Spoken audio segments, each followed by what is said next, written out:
Still curse ওটসটা এটা যদি আপনার সার্টিফাইড অর্গানিক হয় তাহলে কি হলো, এটা নন জিএমও, এটা হলো অর্গানিক, আর এটা হলো স্টিল কার্স। এই কয়েকটা ক্রাইটেরিয়া ছাড়া ওটস খাওয়া যাবে না। আর যার সুগার বেশি সে ওটস খাবে না। তো হ্যাঁ, খেতে পারে, যে শুরুতে খেলো কয়েকদিন, তারপর আবার বন্ধ সব কিছু, তারপর আবার খেলো, হ্যাঁ ওরকম হবে, ওটাও করা যায়।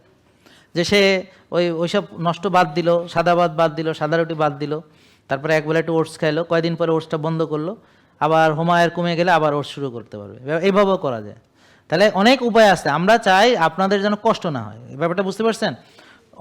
কিন্তু নিজেরা নিজেদের প্রতি কষ্ট আরোপ করবেন না, এটা মানুষের একটা স্বভাব। রাসূল সাল্লাল্লাহু আলাইহি ওয়াসাল্লামকে অনেক মানুষ অনেক ধরনের প্রশ্ন করছে, কইরা জিনিসটাকে জটিল বানাইছে। তো উনি যখন এই প্রশ্নের উত্তর দিতে গেছে, প্রতিবার উত্তর দিলে জিনিসটা আরও নির্দিষ্ট হয়ে গেছে, অথচ আমাদের একটা শরিয়া আমাদেরকে একটা ফ্লেক্সিবিলিটি দিছিল, কিন্তু অতি প্রশ্ন করার ফলে ফ্লেক্সিবিলিটি নষ্ট হয়ে গেছে, এখন রিজিড হয়ে গেছে জিনিসটা, বুঝতে পারছেন? তো এই জন্যে আপনারা দয়া করে নিজেদেরকে শাস্তি, যে হ্যাঁ আমি কষ্ট হয়েছে আমি তাও না খেয়ে আছি, এটা করার কোনো দরকার নেই। আপনি কম খেয়ে খেয়ে দুর্বল হচ্ছেন তাও কম খাচ্ছেন না, এটাও করার কোনো দরকার নেই। ব্যায়াম করে একেবারে গা ব্যথা বানায় ফেলেছেন, সেটারও কোনো দরকার নেই, বুঝতে পারছেন? সো তাড়াহুড়ার কোনো দরকার নেই। তো আপনি যেহেতু আমাদের সাথে আসছেন, সুস্থ আপনি হবেন ইনশাল্লাহ।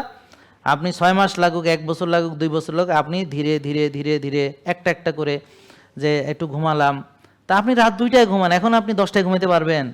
জীবনেও না। আপনি 2টা থেকে 1:30টায় আসেন, 1:30টা থেকে 1টায় আসেন, তারপর 12:30টা, তারপর 12টা, এইভাবে আসলে আপনার কষ্ট হবে না। জেকে লাইফস্টাইল লিমিটেড, ওষুধ মুক্ত সুস্থ জীবন।